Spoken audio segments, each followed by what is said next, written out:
shel oilom,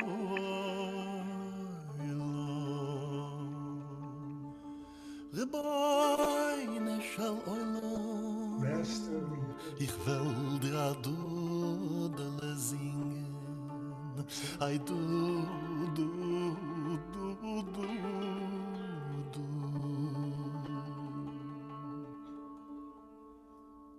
I am so I want to sing you a song.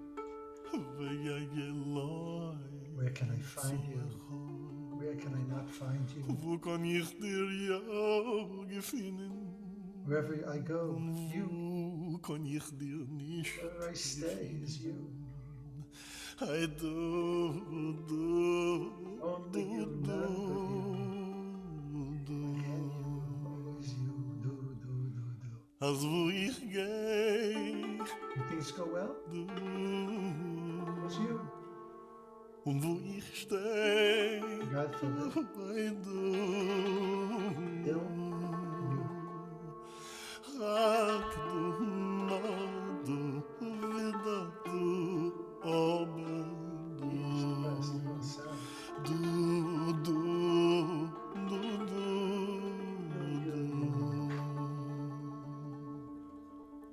Is am etzen gut, du.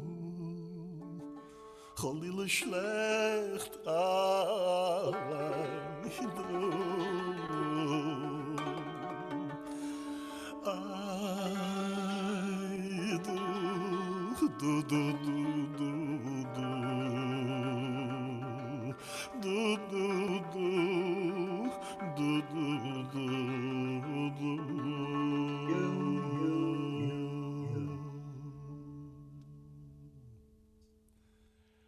Mizrach du, Meire du, Sofen du, Dorn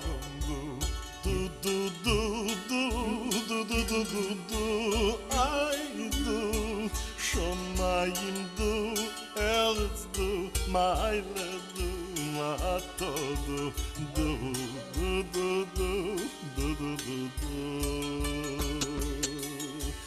Ato du, Hoya du, Hoy vedu, yedu, I do, ato du, moloch du, melech du, imloich du,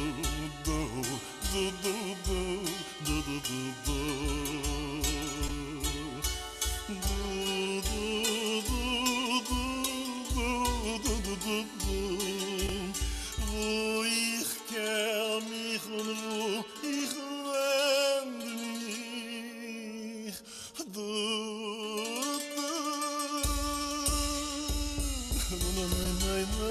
Ja, Mama, ay, nein,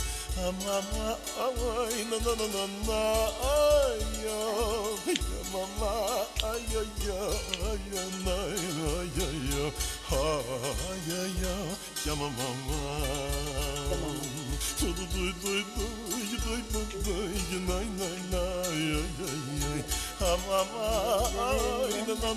na, ay, ja, Mama, ay, ja,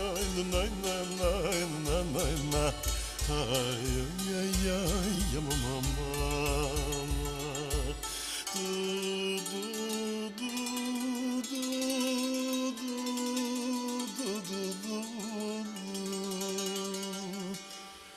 wo ich kehr mich und wo ich wend mich, du.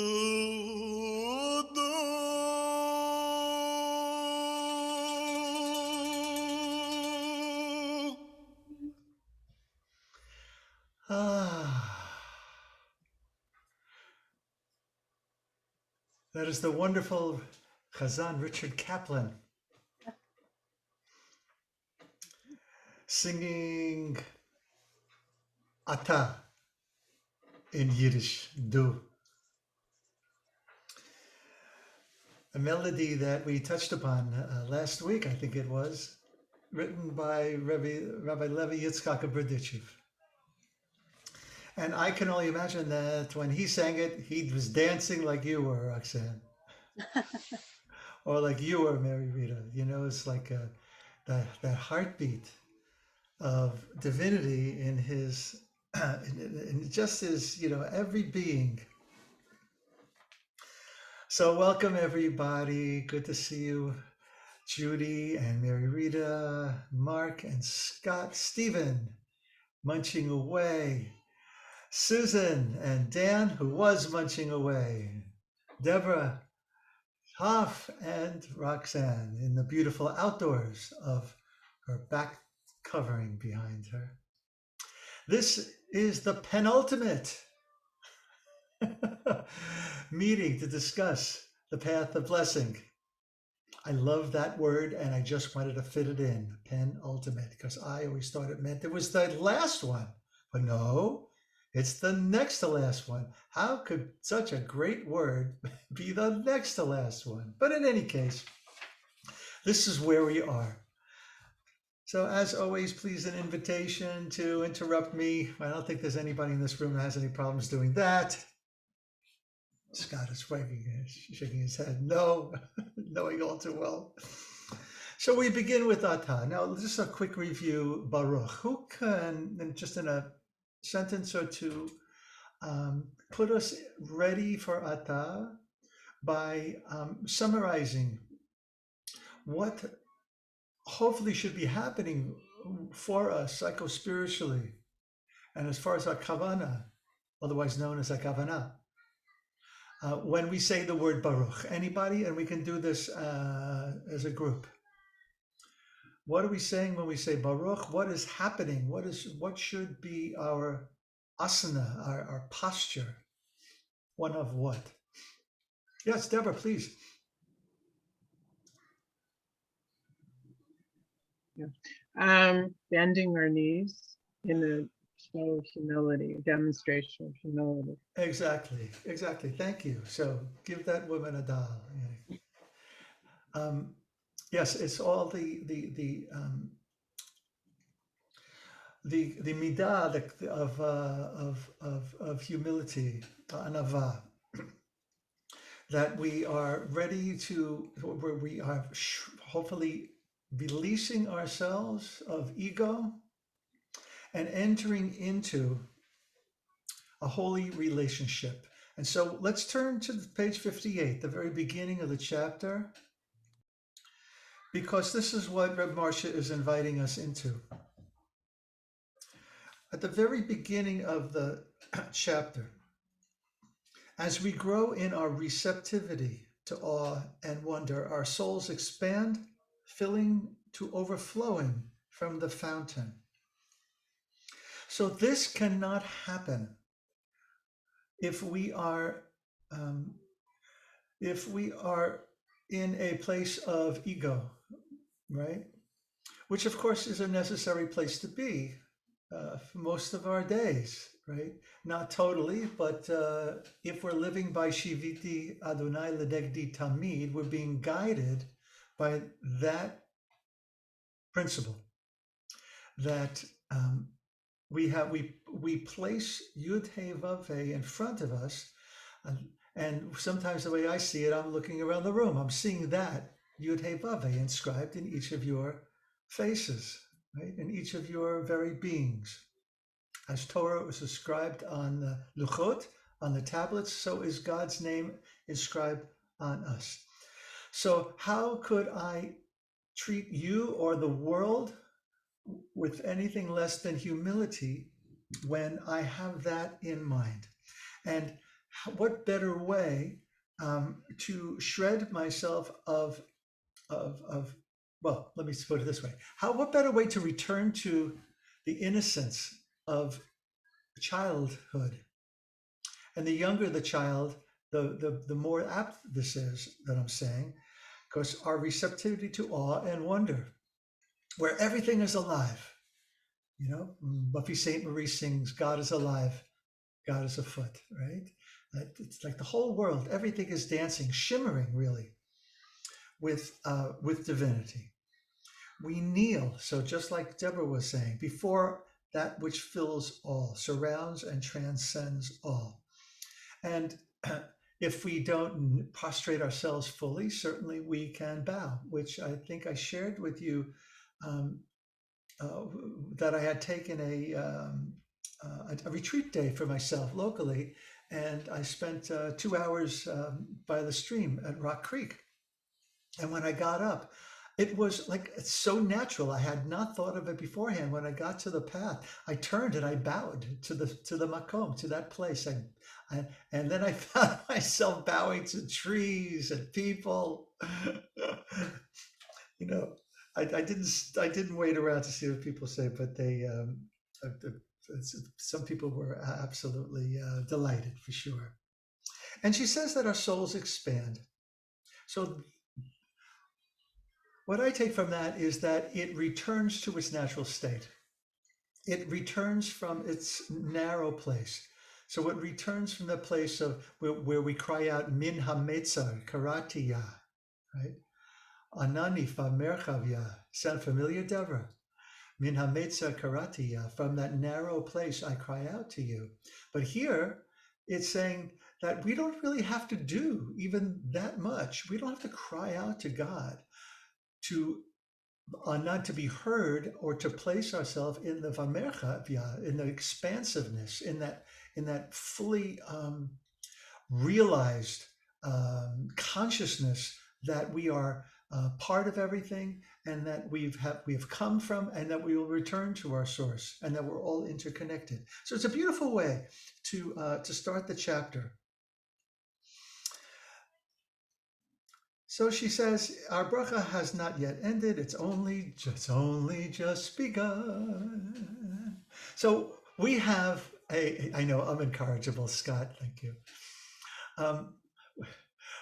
In this week's parsha, there is a bracha that is spoken out loud by the reluctant prophet.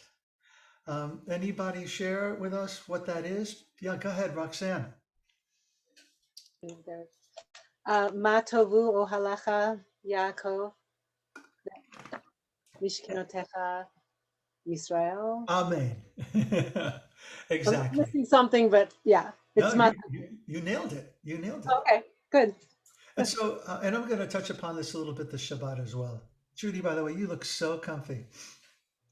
Matovo alecha Yaakov mishkenotecha Yisrael. The rabbis wonder, some of them anyway, why is a bracha, why is a blessing such as this? Now, it doesn't follow the formula of a blessing, but remember, that is what in the text it says that he wants to curse, but instead out comes the blessing, because he says, I cannot curse people that God has blessed. So, Matovu alecha Yaakov, Mishkanotecha Yisrael, Rabbi Shefa Gold, she shares with us a teaching that is similar to this idea of constriction and expansiveness.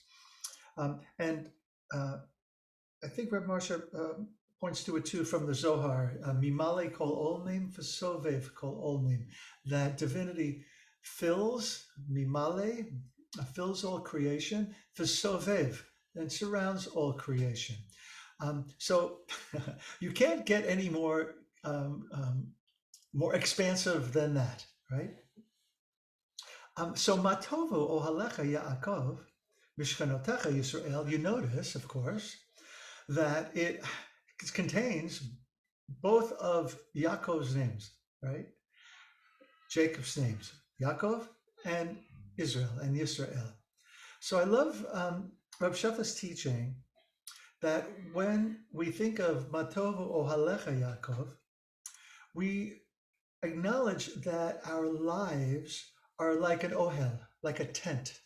So he's looking out, onto the sea of the tents in the desert, and that's what he's pointing to. And the ohel, Matovu ohalecha Yaakov. Remember, Yaakov, before he's named Yisrael, he's all over the place, right? He hasn't had the easiest of time, and he's made trouble for himself too. So this is our lives also, and sometimes we can feel like as we can feel as shaky as Mark, what? A fiddler, go ahead, on the roof, of course. I can name that reference in one word, Mark Grayboys, right? So that is the hint of Bato Ohalecha Yaakov, your tent, O Jacob, right? That we are, that we're in this lifetime for a short time. And within our lives, it's a very, we can get blown to and fro. Mishkanotecha Yisrael, however, a Mishkan, the Mishkan is that's firmly planted, right? Now remember that Mishkan has Shekhinah, it shares the same roots. So Mishkan is that God is rooted within us. It's a place that we stand, like we stand at the Amidah, right before God, but God is in us and we know it. So in Yaakov, when he is renamed Yisrael, the one who wrestles with beings divine, right? He has he makes it through the fight. So the fight that Yaakov, as he gets tossed to and fro, he is now much more firmly rooted in foundation. He's much more rooted in Shiviti, Adonai lenegdi tami. So Matovu, and this will be part of the underlying point that I want to make this Shabbos, is it's pointed towards both of those things. Both of those things are Matovu, are good, right? It's not only Yaakov that's good. It's not only being a Mishkan, Mishkanotecha Yisrael, where we're firmly planted, we're sure of who we are, and we are guided by God's wisdom. That's good, right? But it's not all there is. Also good is our humanity and our frailty, right? Even in the mistakes that we made is goodness, right? So all good, all good. So Baruch Atah, alrighty. I like to think of this as letting go and letting God. Letting go and letting God. We are asked at the top of the next page, 59, to step into an intimate dimension, to face the one power as we would face someone very close to us. Our bracha asks us to turn toward the power we call God, not as it, but as Atah. And not only that, it's a loving, intimate relationship. So Friday night, as you know, begins many times with Yedid Nefesh. So what's Yedid Nefesh? It's a friend of the soul. It's my soul friend. I have a conversation with you. I little talk of what's on my chest, what's on my mind, what's in my heart, right? As you would with a friend. At the same time, knowing that this is not just any friend, but this is a friend that's going to offer you guidance. That hopefully will be good guidance. This is a friend that's going to offer personal hashkacha, which we talked a little bit about last week. This idea that there is a guidance that is meant for you and you alone. Our bracha is challenging us to open ourselves to the experience of intimacy. Second major paragraph, we call out to God as you because this is the language of relationship. And also, we're going to make our way, not tonight, to Yud He Vav He. So but keep this in mind, right after we say you, I'm going to say, Susan, you see, she looked up. She looked up at me. And so that is also the power of the name, right? If I called your name, hopefully it would draw your attention, you would look up, and we would be in relationship. We would be panim el panim. We would be face to face. And in there is the potential the potential for us really grokking each other, for really understanding each other and entering into a conversation, which, remember, is what prayer is when it works. For me, anyway, it's really meant to be a holy conversation. It's not a one-way street of me, going, asking for things, thanking for things, praising, but rather I'm listening for the echo. I'm listening for, from Radio Sinai. I'm listening for that What is Harry Chapin? I am the morning DJ for WGOD. I haven't thought of that in a while. But that's what's happening. We've said Baruch with all deepest humility. I'm entering into relationship. Right. So I'm extending my whole energy, my emotional, psychological, even my physical energy by way of the bowing to that Michelangelo moment, extending my hand, right? And there's right between our hands, there's the mystery, right? But here's God's hand, and I'll tell you next week that the Baal Shem Tov story about Yud Hey Vav Hey. Some of you have heard it before. It's a beautiful, beautiful teaching. Intimate dimension. Different ways of experiencing God that Reb Marsha mentions on page 59 at the bottom. Even our experience of God in nature are rooted in our humanity, right? From my flesh, I see God. Eov says that. So we're not talking about up here. This is not the foundation of the relationship. It's not an idea. That's my mother of blessed memory. When I asked her, what is God to you? Her reply was, God is a concept. And I understood what she meant by that for her in the context of the world that she grew up in and her lack of opportunity to enter into environments where she might experience God in that way.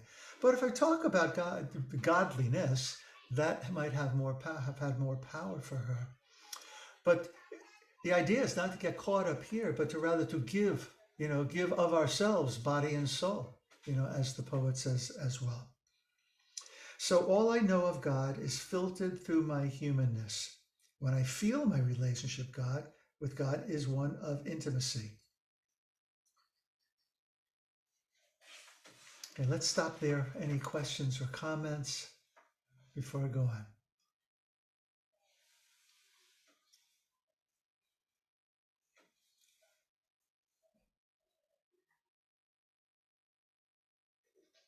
I see you reaching for your button, Mary Rita. There we go. I really, really like this chapter, and I've heard Shefa talk about that. Sometimes for her, a really favorite name for God is Atah, you.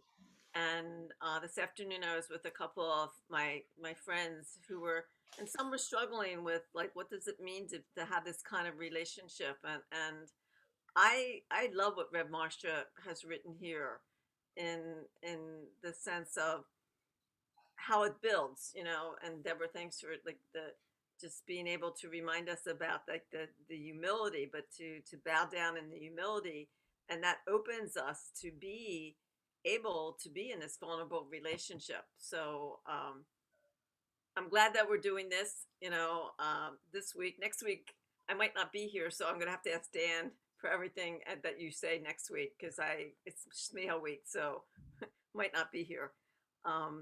But thank you. This is really powerful. Wonderful. Thank you. Thank you. So let's see, Reb Marsha goes on with that in a beautiful way on page 60 in the second paragraph. I recognize my caution, confusion, and doubt. A conscious power? A conscious power? A sentient universe? A personal relationship? Yet I know that beyond separateness lies another reality. Only the language of relationship can take me there. And so I call out to the one. Elecha Adonai Ekra. Right, to you. Yeah, I call. Right? And so I call out to the one and enter into a covenant of mutuality. Now, I don't want to let this slip by because she says something here that could get by us very quickly. She says, yet I know. How does she know? How do you know? How do you know that beyond separateness lies another reality?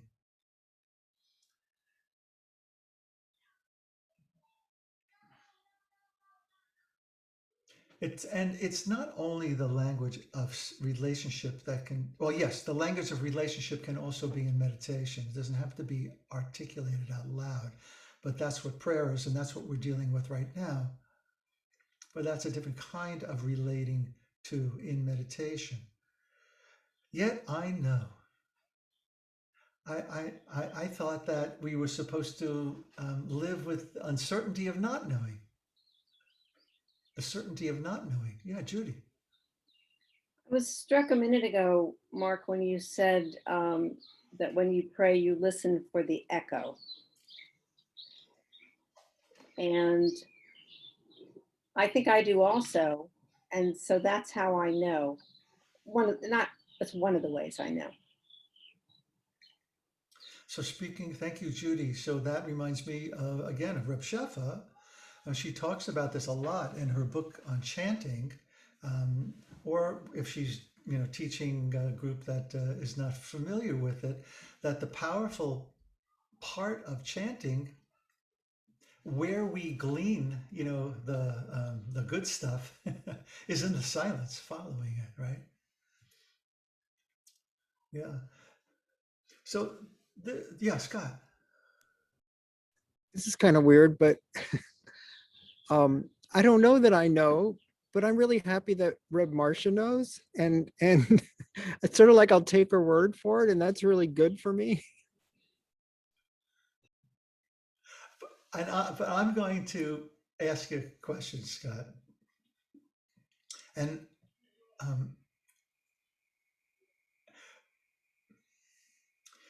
do you know that this is true, that beyond separateness lies another reality, and any time in your life when you are in a place that takes your breath away, when you are singing with a group of people and both lose and find yourself at the same time, when you are in loving relationship with David, when you are playful, and sometimes when we're learning too. I've never had the experience that other people have said about sitting with Talmud and their tears soaking the pages.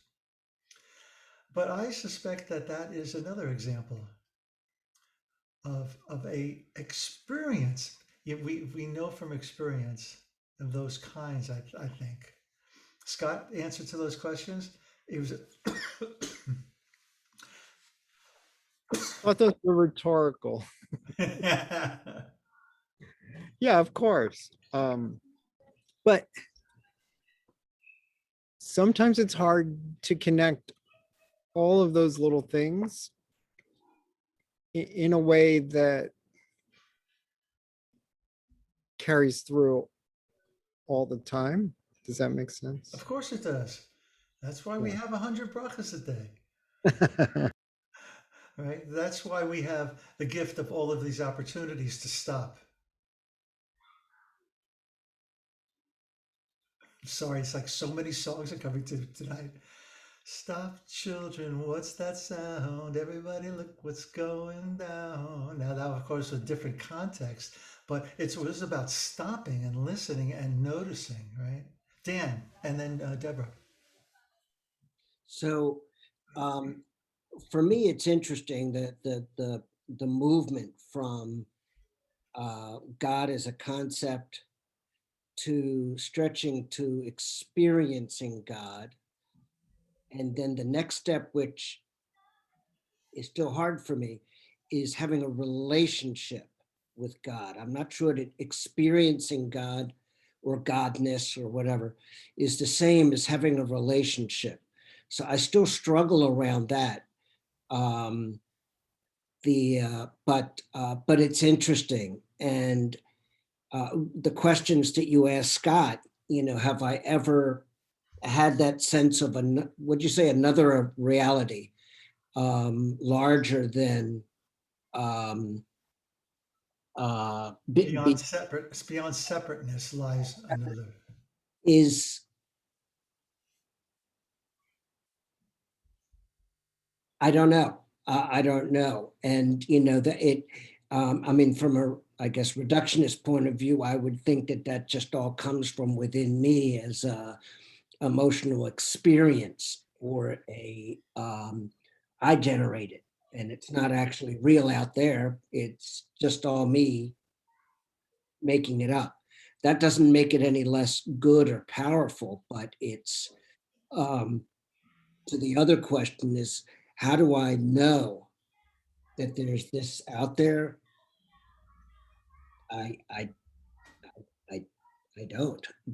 I mean, it's the basic question one asks atheists and agnostics. And I don't know. I mean, but to some extent, there's a choice there, and there's something, there also a naming, maybe this is it, a naming of the experience. Thank you, Dan. A couple of things that are rising quickly to the surface. Number one is that she doesn't say an outside reality. She says, I know that beyond separateness lies another reality. It's because it's not just mimale kol olamim, sovev kol olamim, but mimale kol olamim. It's not only an outside reality, it's an inside reality as well. And a reminder for all of us that, I forget who said this, but all religion is all religion is an attempt to give us spiritual tools through which to re-experience a mystic's opening to that. So a mystic has an experience, has this experience that Reb Marsha is describing. And then religion, which in Latin is religio, to reattach, is an attempt to reattach for us, to recreate through poetry, which is really what sacred text is, so that we can enter into that same space that the mystic did. It is often a poor attempt to do that, because there are blah, blah, blah, blah, blah, a lot of words, all right? But so that's what Reb Zalman, of blessed memory, means when he teaches that Judaism is under-experienced and over-intellectualized, because we're not going to get there by talking about it. And again, I think what you're hinting at is the leap of faith that we all need to take in order to enter into a relationship with whatever you want to call it. But today we'll call it Yud Hey Vav Hey, because that's where we're going. Right? It's like a letting go of, it's like we have to jam our left brain and enter into this. Deborah, and then Roxanne. And then the cat. Mango. Mangus? Mango. Mango. Oh, mango. Mangus. What's mangus? I don't know, mango. That reminds me of my first time in Israel ever, years and years and years ago. I'm at a makolet, a corner store, right? It's one of those tiny little stores. And I don't know much Hebrew at the time. And the guy who owns the store, he comes up to me. I'm looking at the mangoes. And he says to me, you know how to say that in Hebrew? I said, I don't know. He says, 2 words, Men go. Men go. Exactly. Deborah, please rescue me. I can't get spiritual now.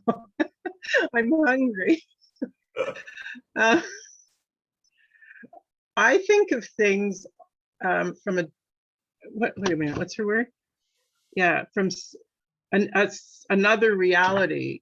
In times when I like have dreams that are premonitions that actually come true or that actually happen, or having such a strong intuition in a certain moment that it's just, I don't know where it's coming from, but it's not coming from inside me. And then I think there's other things like seeing the birth of a baby is like, that's, I think we talked about that in this class, or maybe it was a different class, but it's like, it's something else. There is something else happening, that these things can happen. That's how I feel. Yeah, it's what made me think of, you know, all of my, I don't know if you know, all three of my kids were born at home. And there is this, there's an Aleph moment when you attend a birth, and if you know what I mean, an Aleph moment without a vowel is, it gets caught, right, Judy? It's like, and you know, we have all these expressions, words cannot express, you know, but that getting caught in, like, it's an eternal moment, and having that feeling that that there is a reality that we are in the midst of, that sometimes actually can talk to us, like you just described, Deborah. Another time, I'll share a very powerful time that happened with me. Roxanne, please. Oh, I thought you were just about to share. No, another time. A personal storytelling. I have a lot to think about, and I really appreciate, Dan, you saying that experiencing God is not the same as having a relationship with God, that you separated those two thoughts, because I guess I had it in one ball, you know, but then because then I can say, yes, I really feel like we were just talking about with babies or whatever, that I have experienced God in big ways and in little messages. And so what is it I do to have a relationship with God, and that it's not the same thing? It just kind of blew my mind to think that's not the same thing. And so it brings me back around to the idea of blessing as part of the relationship with God. Well, I mean, maybe like at first you kind of go, I'm experiencing this, I have gratitude and my eyes are open, but then it's to me, the blessing is the relationship going, either I see it too, look at this amazing thing, and God's going, yeah, it is amazing what I made, or gratitude, a thank you, whatever it is. I just really appreciate separating those two things so that I can work with them more, and that they're not all glommed in my mind now. Yeah. Beautiful. And thank you, Dan. Reb Dan. The underlying oneness is far from apparent. God is hidden. So, you know, we're at a disadvantage as Jews. You know, our entire experience is of an unseen God. However, we can see God after God's work, you know, after God has passed, like as Yah tells Moshe to hide in the crook, right? And I'll show you all my goodness. And it's like a wake of a boat, you know, you see it after it happens, right? But at the same time, Moshe is the only one to have an experience of relationship with God, panim el panim. The word is it's likened to aspaklaria. That's a great word, and that is talks about and Deborah, something you were talking about is really prophecy. You know, we all are prophets. It's several moments in our lives, if we are aware that that's what's happening. Oh gosh, I just threw myself off my own track. I hate when I do that. Scott, where was I? What was I saying? Um, okay, I'll find my way back. What was Oh, that word you were gonna, the I hiddenness. recognize the word. Yeah, the hiddenness of God, um, and yet we have a name for God to call out to this hidden God, and so we have a much different kind of a challenge, really, based upon our 4,000 years, which is why Jewish mysticism, like Kabbalah and Chassidut, are so helpful in this language in helping to unpack for us how others who've come before us have seen the face of reality. Right? Oh, Aspaklaria. So, thank you. So Moshe, it's likened to his relationship with God was like a clear mirror. So it's as if, right, you're shaking your head. Have you heard of this, Dan? But all the other prophets, it was like a cloudy mirror that God spoke to them. And remember that they were as reluctant as Moshe was at the beginning, but there was something like, you know what it is when you're looking through a clean windshield as opposed to a schmutzy windshield, right? Yeah, I can see clearly now, or I can see for miles and miles, or on a clear day you can see forever. All of these songs, I mean, that's why I love, musicals so much, because they're all talking about love and God, and without even talking about God and love, right? It's So, more like it's more like when you look through the fog or the schmutzy window, you don't really know what you're seeing. Whereas if it's clear, the window is clear, you say, aha, okay, now I can make it out. And there's reality, there's something there I can identify. yeah, So that, Or or or you're at the cliffs of Moher and you are in the midst of like a cloud that came down and all you can see is the cloud, and then if you are still enough and stay and wait long enough, the cloud begins to lift and you get this, you are able to see and see more clearly. And in many ways, this happened to us, and it was really one of these matovu moments, and in in like how wonderful, it was. But it was like there was cloud, and you knew there was a presence there, so even in the cloudiness, there's a reality that is presence for me. But if you wait long enough, you get this kind of, it will lift or you'll be able to peek a little bit through the fog. yeah, it's like peeking through the lattice work. And so that's written all Oh through yeah, Shir yeah, yeah, HaShirim. yeah, Yeah. And if you, yeah. the next time, when you're wearing tzitzit, just play with them. Put them up to your eyes. Because I love doing that because it reminds me of the lattice work and the interplay in Shir HaShirim, in the Song of Songs, between the lover, the one who's being, what's the word? Not chased, but pursued, right? And that dance actually changes who is the pursued and who's the pursuer between us and God, which is a beautiful, beautiful idea. Um, and what's it? Heschel wrote about God in search, right, of us. I mean, what's that about? Okay, so now we're barely on the third page here. Since we started, the third paragraph of page 60, she starts getting into this idea of concealment, right? The lion, the Ari, right, describes the earliest moments of creation when the Holy One, whose light fills the allness, contracted that one endless light, withdrawing self into self to make space into which creation could issue forth. I mean, this is our great, great, great creation myth. This is the cosmology of Kabbalah, right? And which is seems on the outside different than Bereshit bara Elohim et hashamayim ve'et haaretz, but actually the Kabbalists explain how all of that is really the same. This concealing of the infinite, right? So if you remember your, the Lurianic myth is that all of this energy, it's held within vials, and then the vials break, right?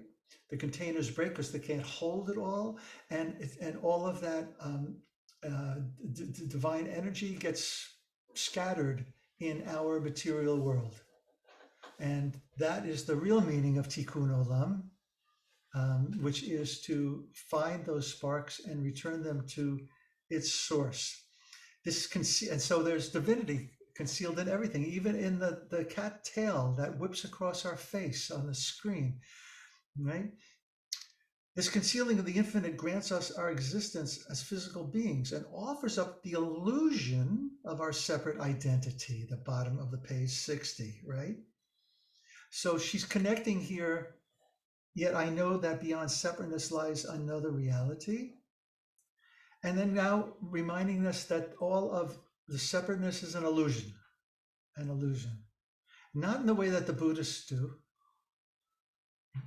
right? But in the way that we as Jews can return from that cloud, as you were saying, Mary Rita, or that state of sleepfulness, that we awake. We're supposed to, hitorari, wake up. It's like a call, and so shofar does that too. Wake up. Okay, and in this place to be separate, this is where our mundane consciousness dwells. But she says our separateness is wonderful and also painful. Of course, it's painful, can be painful as well. The oneness glimmers just beyond the veil of separateness, which intimacy renders transparent. Isn't that a beautiful line? We're at the top, page 61, right in the middle. Intimacy offers us the gift of easing past our aloneness into our oneness. Easing past our aloneness into our oneness. It's just like very gentle. It doesn't take very much, right? It's like surrendering to relationship. There is a saying love, devotion, and surrender, right? But I think it actually is the opposite. It's surrender, devotion, and then love. That we need to surrender to the relationship, and then bring our devotional selves to it, because we're going to feel the love.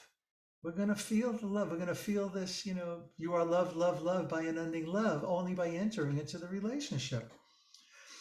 So middle of the page, let me see, how shall I do this?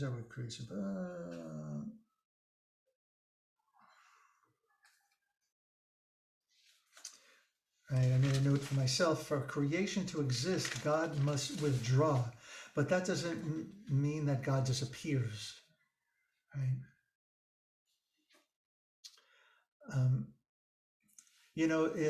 Just as an aside, very quickly, in the history of God, in our relationship, our understanding, in our theology, we travel great distances from the idea that God is transcendent only, right? And then once in a while it comes and visits us, like all the beautiful images on Sinai. God came down, or God reclined God's ears, all these ideas of a horizontal, is that it? Horizontal, vertical God, yeah. That gets just totally destroyed by Hasidus, and way before that, with Kabbalah and the Zohar and those holy writings about how God is immanent, right? That God lives both within and without. And then we're dealing with a much different kind of prayer. We're not just praying out there, but it's echoing in us at the same time. Where was I? Yes, page 62 and 63. I love this story. It's a great story. I use it sometimes. Somebody want to read at the last paragraph at the end of page 62, goes into 63, about the person who visits upon the Rav and with this question. Somebody just read it. Read out loud. I can read. Go ahead. Thanks, Deborah. The beautiful I Thou story is told of the rabbi of a small Jewish village, a shtetl in Eastern Europe. One Friday afternoon, a few hours before sundown when Shabbos would begin, a man came into his study with a question. Rabbi, he asked, is it permitted to make kiddush over milk? Said the rabbi, thoughtfully shaking his head. No, he replied, it is not. But what an interesting question. You know, a strange thing happened this week. Early on Sunday, a wealthy man stopped here and had a difficult question for me. When he left, he gave me 7 rubles and told me to award them to whoever brought me the most intriguing question during the remainder of the week. It is Friday afternoon, almost Shabbos, and the week is over. I think the 7 rubles belong to you. I should continue, Yeah, right? Yeah, no sooner had the amazed man left with his 7 rubles that in burst the rabbi's wife and several of his students. Why, they demanded, did you lie to him? Surely you know that while it is preferable to make kiddush over wine, it is perfectly permissible to make kiddush over milk. And that story about the rich man, you made that up. Ah, said the rabbi, what you say is true, but you are missing the point. In his question, I heard his need. He had no money to buy wine or even a chicken for his family's Shabbos. In his poverty, he would have had to make his kiddush over milk. Now he will buy wine and food, and his Shabbos will be joyous. Beautiful. Isn't that a beautiful, Wow. beautiful story? It's a great, great story, and can be used in so many different contexts. You know, when Buber now in the next paragraph, he says, all real living is meaning. There's that Michelangelo moment again of us meeting God in the relationship with others, all right? With each other. That's where God lives. Just like music lives in the space, you know, in the spaces, and that Torah lives in the spaces, the white spaces between the black letters. But also, I love what he says here that he understood the need, right, of the man who comes to him, and that's a beautiful teaching for all of us. You know, as we listen to each other, it's especially helpful for a spiritual director to understand that on the deepest level, which means to say that people, and this goes for all relationships, right? Where people we're in a conversation with people and they're giving us a lot of facts, let's say, and superficially we might be thinking that, we might be thinking that this person is very superficial, that they can't dig in deeply. But if we're listening with the ear that the rabbi's listening with, he's hearing the need in the facts, in all of those facts. He's hearing the yearning, the lack of, the fullness of, and then it's our roles as friends and as mates and as teachers and as students to kind of like be sensitive to what is present here. What is present here, what's just been shared with us. And we can't do that unless we're breathing deeply and being present to Ata, right? To you as a separate being, but in relationship with me, knowing deep down that the separateness is an illusion. But I'm not acting out of that. I'm not saying to you, oh, that was really interesting, but all the separateness is an illusion. I could feel your pain. No, I can't feel your pain. I can empathize with your pain. I can sit and be an aid, a witness to your pain, but I can't feel your pain. Right? So next time you see Bill Clinton, you can share that with him, that's what Reb Mark says. A bracha addresses God intimately, affirming that we know you. For our awareness of you reflects our life as a part of you. We are, I love this, chips off the old block, born of your desire to be known. Aha, back to Heschel, right? Back to Heschel, God in search of man. God has a desire to be known. I mean, that just, if that doesn't blow your head off, I mean, first, just, we shouldn't be using the word God because it's so loaded and it's so not us. It's not our tradition, but it's what we have, and it's easy. It's the three-letter word. Maybe I'd start using Yah. But it's really true, and we know that because this is the old concept of fractals, right?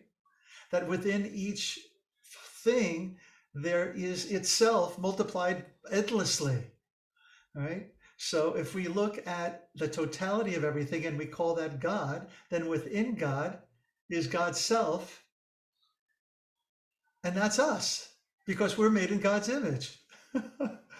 So if you're shaking your head, I don't know what the heck he's talking about, or you're nodding in approval, I get what you're talking about. Believe you me, I'm not even sure what I just said. But I know what I said. I know what I said is true for me. And, it's just like, in college, I don't know about you, we were smoking a lot and I'd spend endless hours, talking about, whether the universe is chaos or whether the universe is a unified, right? And little did I know, all these years later, I'd be calling that unified universe by the name of God. And it's a unified universe that is constantly evolving. So I'm in relationship with a God who's evolving like me. Remember? What's your name? Divinity doesn't say Yud He Vav He. Divinity says Ehyeh Asher Ehyeh. I will be what I will be. And it's not a que sera moment. It's a real honest understand God's real honest understanding of God's self, which is why we have a different God in the quote unquote Old Testament, right? And even in the 5 books of Moses, God changes, right? God's more or less involved, and God matures and is growing with us. Whew, that's a whole other series of classes, is it not? Page 64. Oh, I love this idea. Reb Zalman talked about this all the time. The teaching that we are, top paragraph, made in the image of God is better understood to suggest not that God is anthropomorphic, but that we are theomorphic, living reflections of the divine pattern. Oh, there it is, fractals of a larger consciousness.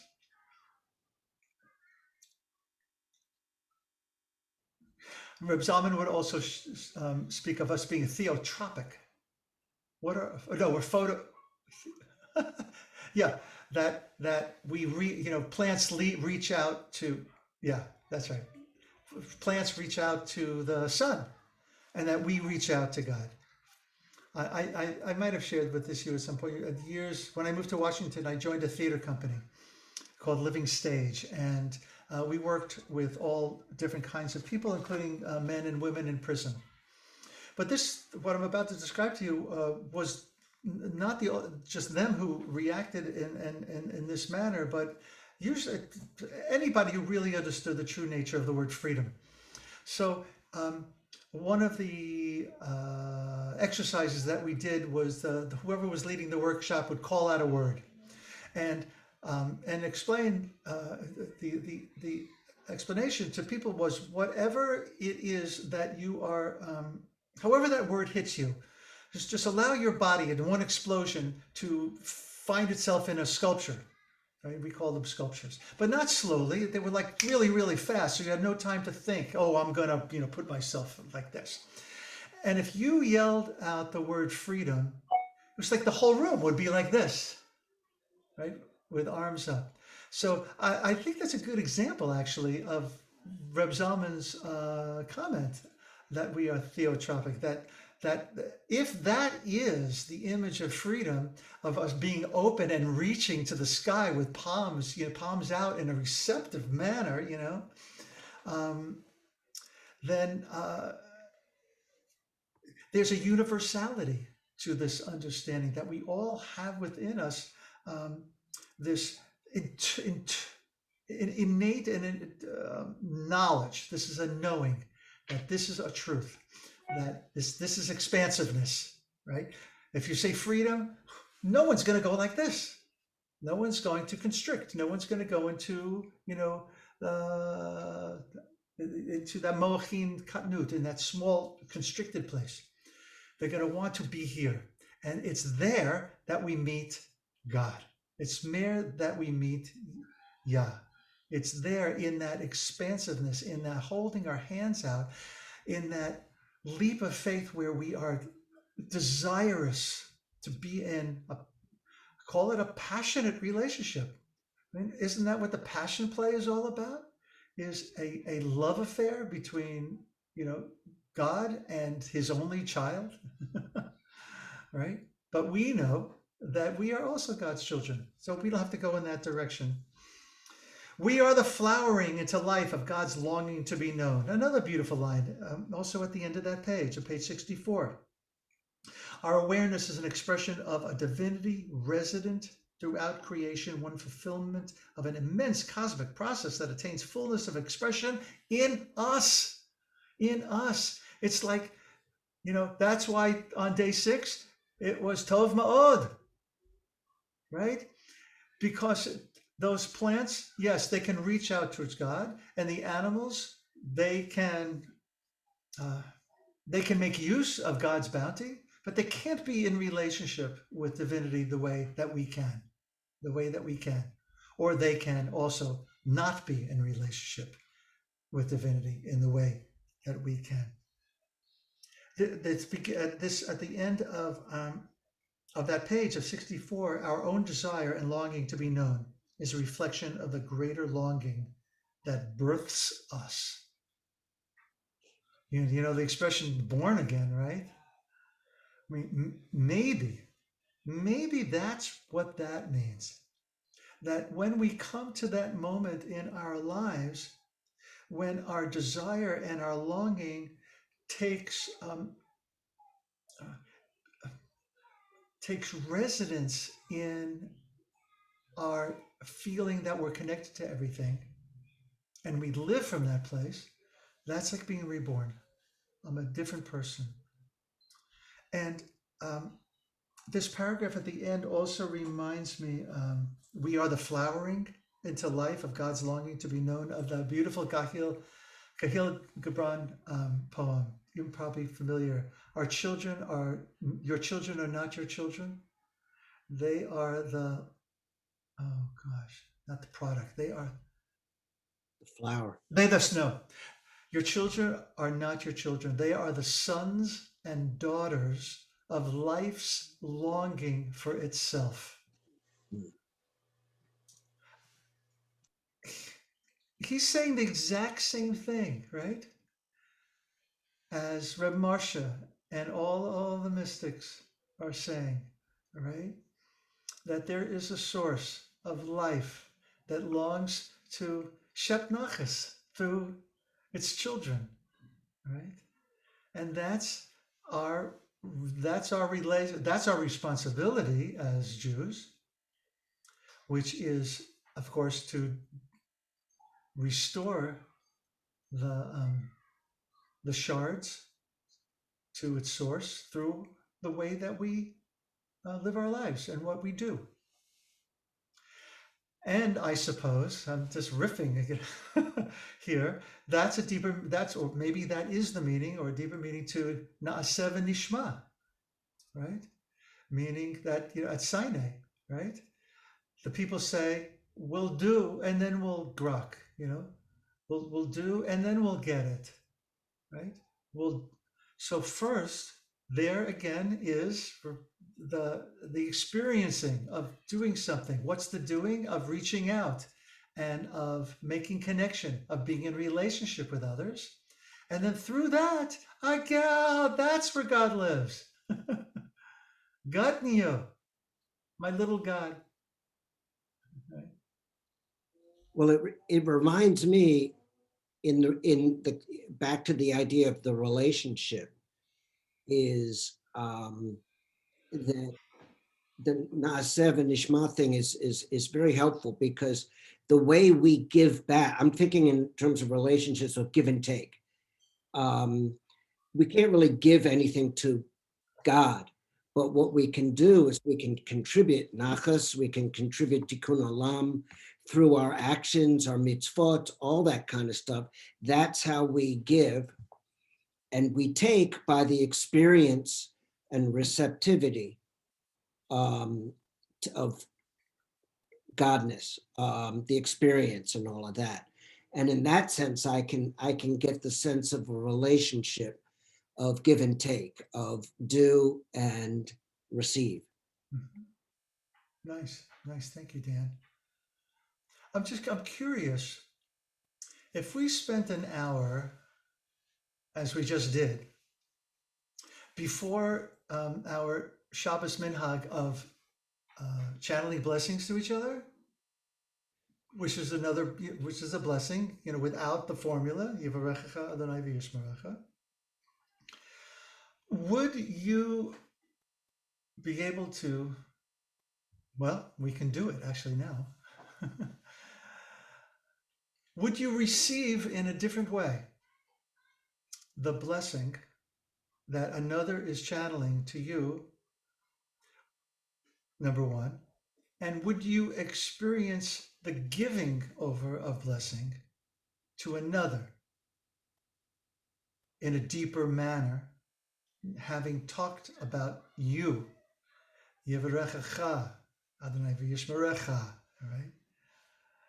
May God bless you, right? May you be blessed. May you be protected. There's so many yous. Yair panav elecha v'yichunecha, right? V'yichunecha.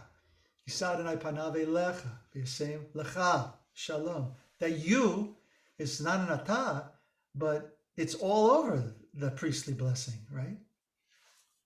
So I want to encourage you next time we're together to, right before or as we're entering into it, just center yourself to settle into that place of simultaneous receptivity and what's the opposite of receptivity? Of giving, receiving and giving and receiving, right? And therein lies the secret to a blessing, of both of those things happening simultaneously, right? The question is, does God receive? Again, Say that again about a blessing as being giving. a blessing is simultaneously a giving and receiving. Giving what to who? Sorry. A fountain of blessings are you, Yah, giving to God.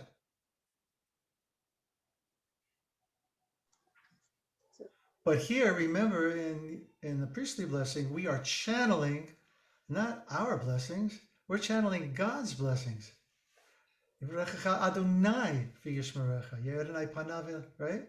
Yeah, that makes sense. Adonai panav elecha. And that's a lifelong struggle, what that means for you, right, Dan? You're wrestling with that all the time. And that prayer is a beautiful example of a relationship. That's the stance that we need to have, one of being in relationship with. Yes, Deborah. And then we're going to come in for a landing. This might sound strange, but I know Reiki. And so sometimes when I'm doing that, I actually feel that energy. And I believe Reiki is just universal energy. And so that is really powerful.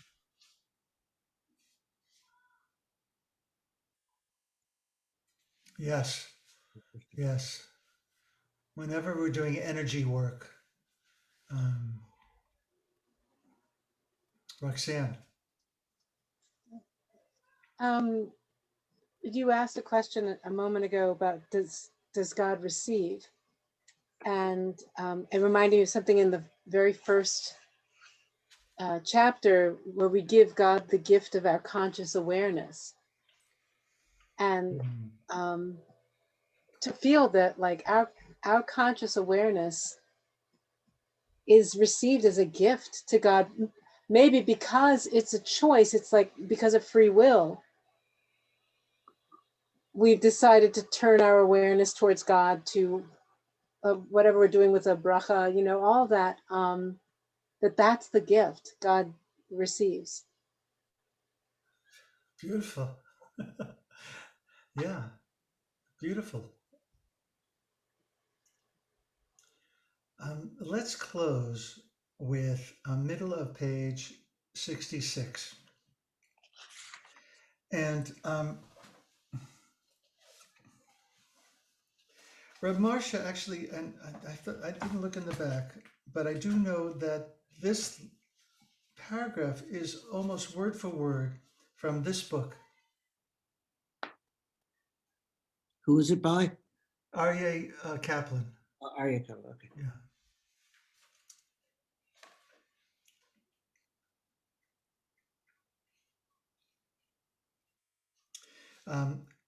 Kaplan goes into it in much more detail, but this is all from the Zohar, as Reb Marsha points out. Like lovers who begin by spotting each other across a room, we move closer to ever fuller communion. Love, observes the Zohar, begins with physical attraction. Then lovers begin communication and speech. As they become closer, they stop speaking and are aware of each other's breath. Finally, they become closer still, and their communication becomes a kiss, a neshika. At this moment of the kiss, they feel each other's life force. Right? Reiki and any kind of energy work, right? At the moment of the kiss, they feel each other's life force. The two mouths come closer and progress from speech to breath to kiss. These same four stages of intimacy in love, physical attraction, speech, breath, and kiss, exist in the relationship of a person and the divine. Page 139, if you own this book. It's almost word for word. Where Kaplan, this is in the middle of a chapter on the ladder, right? The Sulam, Jacob's dream. And the Sulam, as Reb Marsha teaches, which is based upon Hasidic teaching, is a metaphor for prayer, right? So we've touched upon this before, and if you look at the end of the Reb Marsha's prayer book, and the many times that I allude to Asiyah, the worlds, the four worlds approach, right? Asiyah, Yitzira, Bria, and Atzilut. So the four stages of prayer, right? Physical, speech, breath, and kiss. He goes into how that parallels getting from Pesukei de Zimra to the Amidah, right? But Reb Marsha is using this in a little different context here. But just imagine that in our prayers, when we say Baruch Atah, that is the intimacy that we have with only very few in our lives, where attraction becomes speech, becomes breath, which becomes kiss. Kiss is sweeter than wine, right?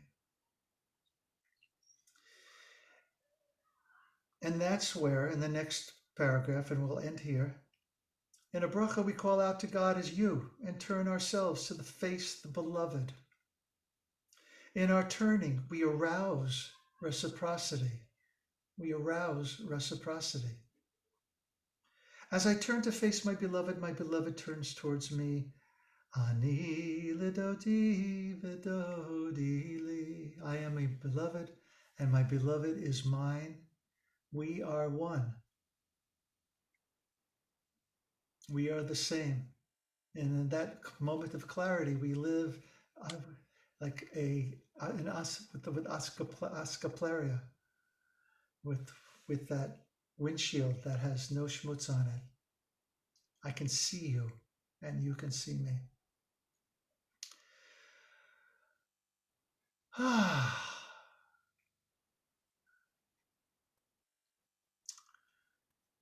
What a sweet way to end our night together. And one of the things I love about what we've co-created, what were you showing, Stephen? Were you showing us something? No, I was just closing my book. Okay, I'm sorry. One of the things I love about this community we've co-created, it's just like amazing what happens on Shabbat, especially, but what I feel, tonight too, is the intimacy that we have created using this technology. It's crazy, and yet it's real. And I know it's real because I feel it. And not just from your gratitude, but from, like we're sitting around a table together and you're sharing your hearts. And in breakthrough rooms, we share our lives and we share our frailties. And if that's not Torah, what is? So thank you, Mark. Yeah. So I thank you all again for gracing my life and gracing each other's life going forward. And next week, this being the penultimate, next week we'll close with Yud Hey Vav Hey. And if we can get to Echad, right? We'll try to do that. But you've got the book, and how many of you have read the entire book? Okay, so most of you. So keep reading. This is one of those books for me that I come back to. I pull it down off the bookshelf every once in a while, and I just, as Reb Zalman used to do with, and now everybody does, on Simchat Torah, where you roll the Torah out. So that's your pasuk, that's your line. So you do the same thing with a book that you love, and turn to any page, and there it is. That's what you needed to hear today.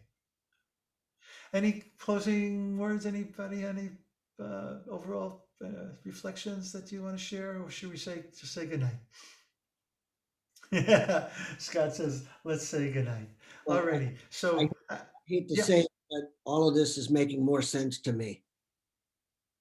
Which Dan, is a problem. beautiful. No, I'm so. I was going to say relieved. I'm so grateful. And I have Rahel messaged me because she got. Mary Rita, turn your microphone up. You're always. Am I low again? Yeah. What is wrong? Oh, I am. How about that? That's better. Yeah, that's better. So Rahel messaged me and she got in really late. So she was really sorry to miss class. So I will tell her she missed a really, really, really beautiful one. And she, maybe we can get on with her, Dan, at some point before next week and just walk her through some of the chapter. And There's a recording. There's a recording of the class, right? Okay, I'll tell her the recording. So I'll upload it probably tonight or tomorrow. And if you subscribe to the Moshpit channel, then you'll know when new recordings get put on there. But you could tell Rachel just to, you could search for it or just let me know. Let me know, and I'll send her the link. Okay. Yeah, I'm going to listen to it again so I can make heads or tails about what you said, Mark. Maybe I'll do the same too. Yeah. Great. All right, everybody. Thank you so much. I'll say good night with a little more Richard Friedman. Atodu, Moloch du, Melech du, Imloch du. Do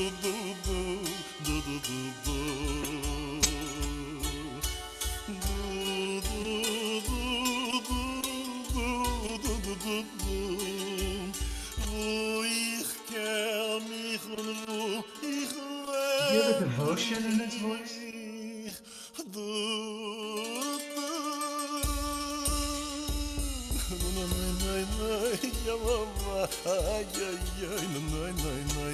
mama, ay, na na na na na, ay, ya mama, ay, ya, ay, ya, na, ay, ya mama.